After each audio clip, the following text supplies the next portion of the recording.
하나님의 말씀 요한복음 3장 22절에서 30절까지 말씀입니다. 요한복음 3장 22절에서 30절 우리 함께 읽겠습니다. 22절. 그 후에 예수께서 제자들과 유대 땅으로 가서 거기 함께 유하시며 세례를 베푸시더라. 요한도 살렘 가까운 에논에서 세례를 베푸니 거기 물이 많음이라. 그러므로 사람들이 와서 세례를 받더라. 요한이 아직 옥에 갇히지 아니하였더라. 이에 요한의 제자 중에서 한 유대인과 더불어 정결 예식에 대하여 변론이 되었더니 그들이 요한에게 가서 이르되 랍비여, 선생님과 함께 요단강 저편에 있던 곧 선생님이 증언하시던 이가 세례를 베품에 사람이 다 그에게로 가다이다. 요한이 대답하여 이르되 만일 하늘에서 주신 바 아니면 사람이 아무것도 받을 수 없느니라. 내가 말한 바 나는 그리스도가 아니요 그의 앞에 보내심을 받은 자라고 하는 것을 증언할 자는 너희니라. 신부를 취하는 자는 신랑이나 서서 신랑의 음성을 듣는 친구가 크게 기뻐하나니 나는 이러한 기쁨으로 충만하였노라.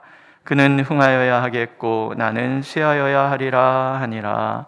아멘. 화성수양관 정리할 때 한 방에 책들이 잔뜩 있었습니다. 그 책을 다 버렸는데 그 중에 장자라는 책이 있어서 제가 하나 얻었습니다. 읽다 보니까 이런 말이 나와요. 지는 무기하고 신인은 무공하며 성인은 무명이라, 이런 얘기가 나와요. 지인, 신인, 성인은 진정한 인간됨에 이른 사람들에 대한 표현이고요. 그런데 무기하고 무공하고 무명하다라는 얘기는 나는 사라지고 나의 덕은 드러내지 않으며 내 이름이 알려지는 것을 원하지 않는다, 이런 얘기예요. 대부분의 사람들이 나를 드러내고 싶고 내가 한 일을 자랑하고 싶고 사람들에게 인정받고 싶어 하잖아요. 근데 이런 욕망들을 다 떨쳐버려야 지인, 참 인간에 이를 수 있다, 이런 얘기. 심리용어로 이걸 자기애라 그러거든요. 나를 드러내고자 하는 그런 욕망, 나를 자랑하고 싶어하는 그런 욕망, 이것을 벗어나야 되는 거구나, 제 생각을 많이 했어요. 근데 오늘 말씀에 이런 이야기가 나옵니다. 세례 요한은 쇠락을 찬미하고 쇠락하는 것이 아름답다라고 말하고 있는 거예요.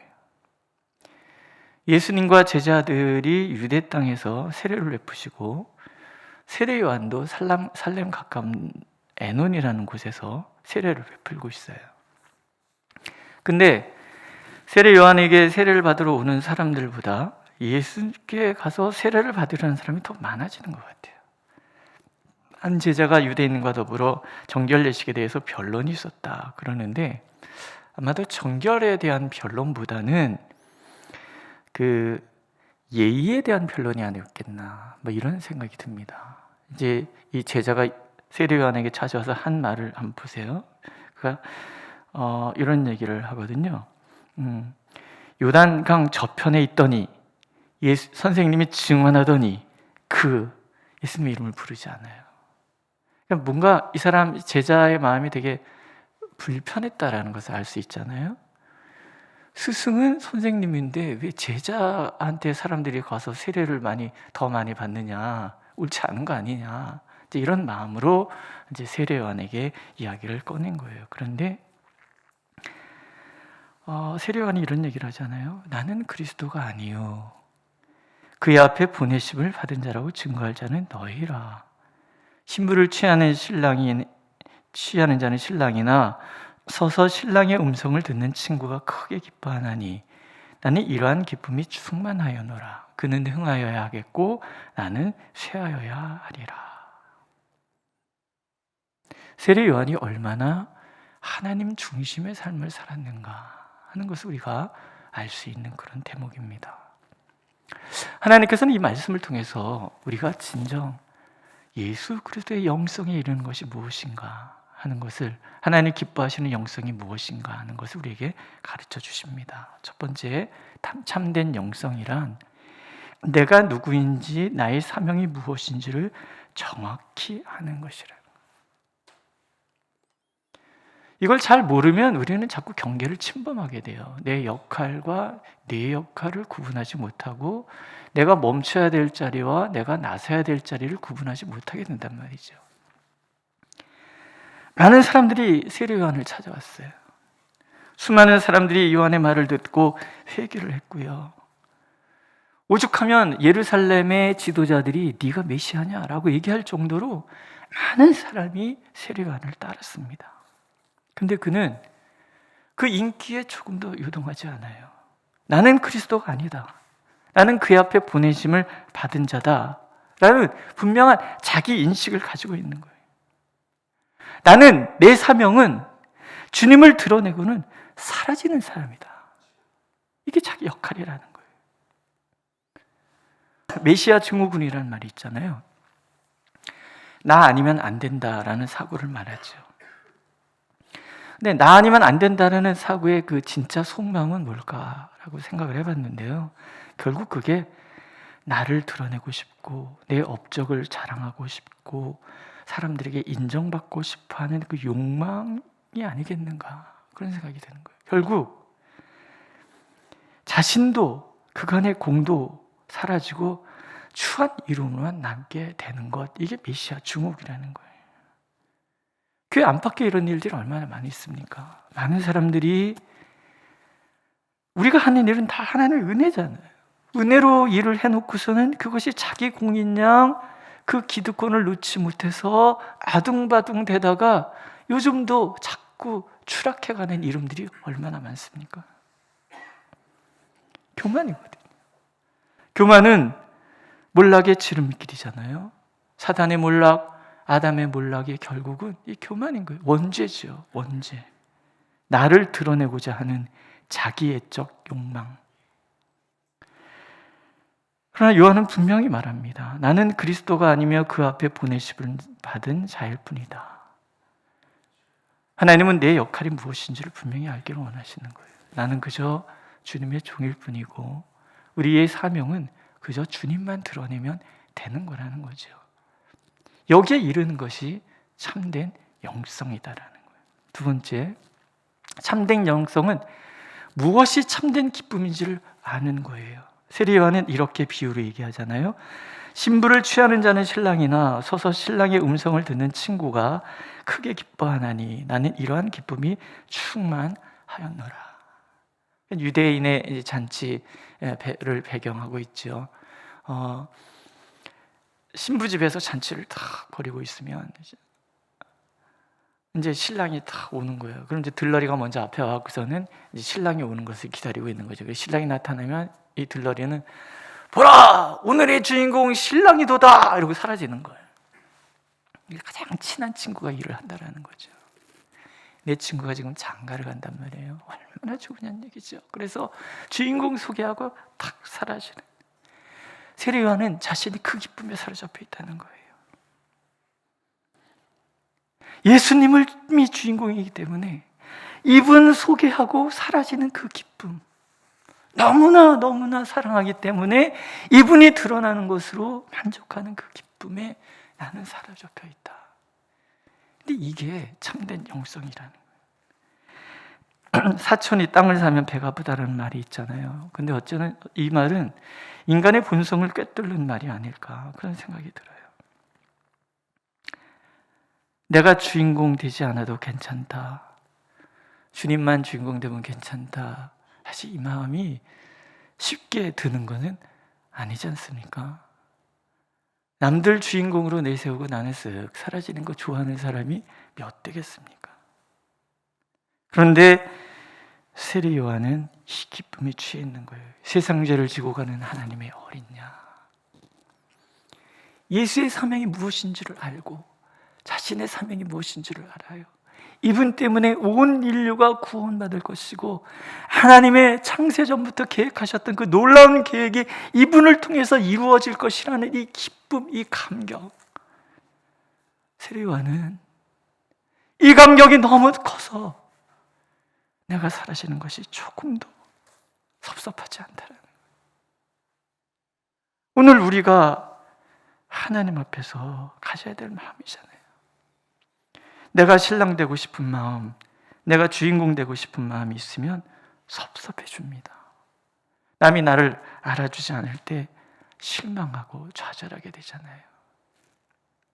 그래서 예수님께서는 종의 비유를 통해서 주인을 섬기고 나서 이렇게 말하라고 얘기하잖아요.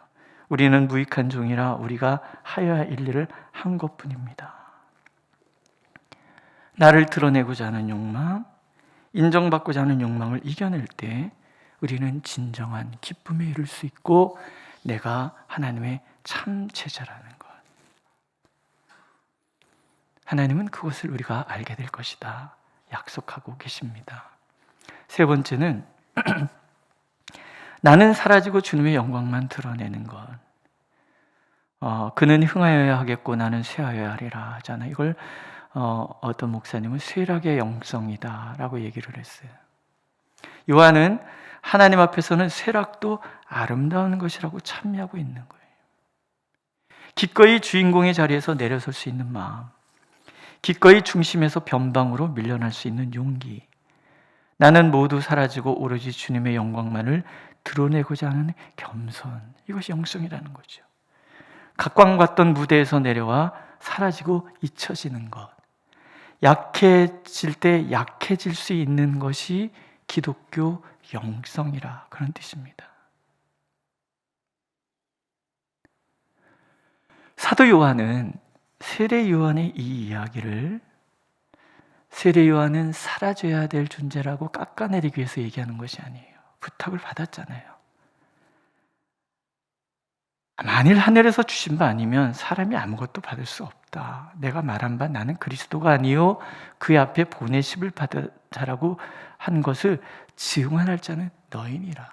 그래서 세례 요한의 제자였던 사도 요한이 세례 요한에 대해서 얘기하고 있는 거예요. 사실 찬미하고 있는 거죠. 이런 위대한 사람이 있었다라는 거예요. 주님 나라는 주님이 영광 받으시는 것으로 기뻐하는 그런 나라는 거예요. 주님이 영광을 받으시면 우리도 그 안에서 함께 영광을 받는다는 거예요. 반대로 내가 주님의 영광을 가로채면요, 주님의 영광도 사라지고 오히려 나의 추함만 드러나게 되는 곳, 이것이 하나님 나라라는 거예요. 언제 한번 소개시켜드렸죠? 엽차를 마시며라는 시가 있어요.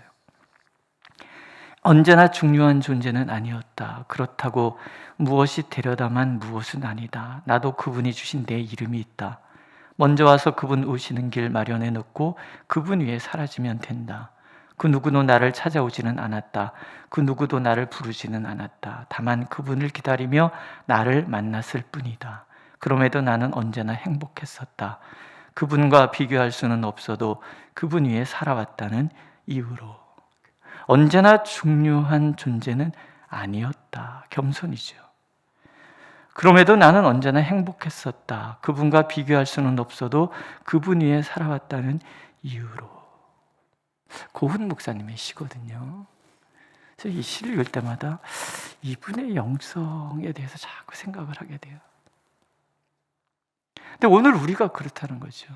식당에 가서 엽차 마시러 식당 가시는 분 아무도 없잖아요. 음식 먹으러 갔다가 만났을 뿐인 거예요. 그냥 목축이고 음식 잘 먹게 하기 위한. 근데 우리 역할 자체가 사실은 엽차 같은 역할.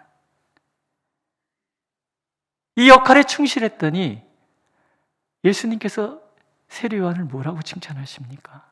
여자가 낳은 자 중에서 가장 큰 자다. 세상에 그 어떤 사람보다 존귀한 사람은 없다. 나는 주님의 영광만 드러내고 사라졌는데 하나님은 이 사람을 세상에서 가장 존귀한 사람이다. 이렇게 칭찬하고 계신다는 거예요. 그러므로 오늘도 우리가 하나님 앞에서 할 수 있는 일은 한 가지지요.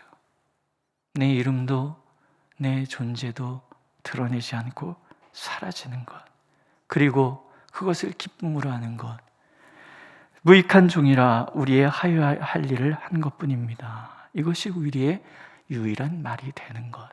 하나님은 오늘도 우리가 그 영성에 이르기를 원하십니다. 돌아볼 일입니다. 나는 무엇이라 주님께 말하고 있는가? 어떤 마음으로 교회를 섬기고 있는가? 주님의 주신 능력으로 주님의 일을 하고 마치 내 믿음이 무엇을 이룬 것이냐 자랑하고 싶어 하지는 않는가? 또 내가 누려야 할 기득권을 포기하지 못해서 아직도 자리에 연연하고 있지는 않은가? 이런 질문을 저 자신에게 던지고 나서 보니까 참 부끄럽고 어려운 것 같아요. 그렇기 때문에 우리는 예수 그리스도가 필요하고 그분만이 나의 이 자기애적인 욕망을 다스릴 수 있다는 것을 알게 되는 게 아닐까 싶습니다. 오늘도 하나님께서는 우리 자신이 하나님 앞에서 다 사라질지언정 그분만이 드러난다면 기뻐할 수 있는 영성에 이르기를 원하시고, 그래서 주님 나라에서 주님의 그 기쁨을 나도 함께 누리는 영광을 누리게 되기를 간절히 원하고 계십니다. 기도하겠습니다. 주님 안에서 주님을 위해서 살아갈 수 있다는 것 자체가 큰 기쁨임을 알게 하여 주옵소서.